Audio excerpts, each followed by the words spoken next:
بسم الله الرحمن الرحيم.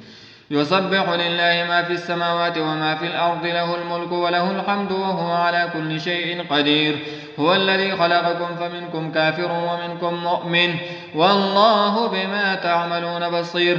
خلق السماوات والأرض بالحق وصوركم فأحسن صوركم وإليه المصير. يعلم ما في السماوات والأرض ويعلم ما تسرون وما تعلنون، والله عليم بذات الصدور. ألم يأتكم نبأ الذين كفروا من قبل فذاقوا وبال أمرهم ولهم عذاب أليم.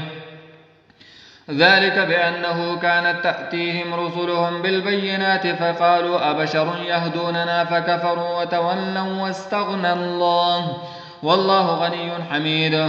زعم الذين كفروا أن لن يبعثوا، قل بلى وربي لتبعثن ثم لتنبؤن بما عملتم وذلك على الله يسير.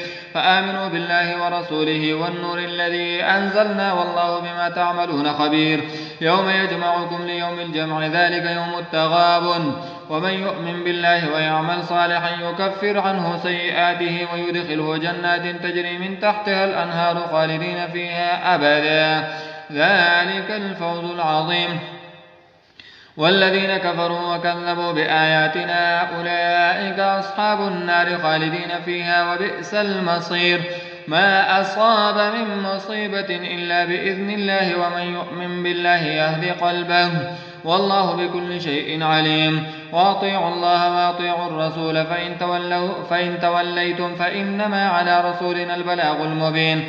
الله لا إله إلا هو، وعلى الله فليتوكل المؤمنون. يا أيها الذين آمنوا إن من أزواجكم وأولادكم عدوا لكم فاحذروهم، وإن تعفوا وتصفحوا وتغفروا فإن الله غفور رحيم. إنما أموالكم وأولادكم فتنة، والله عنده أجر عظيم. فاتقوا الله ما استطعتم، واسمعوا وأطيعوا وأنفقوا خيرا لأنفسكم، ومن يوق شح نفسه فأولئك هم المفلحون. إن تقرضوا الله قرضا حسنا يضاعفه لكم ويغفر لكم، والله شكور حليم. عالم الغيب والشهادة العزيز الحكيم.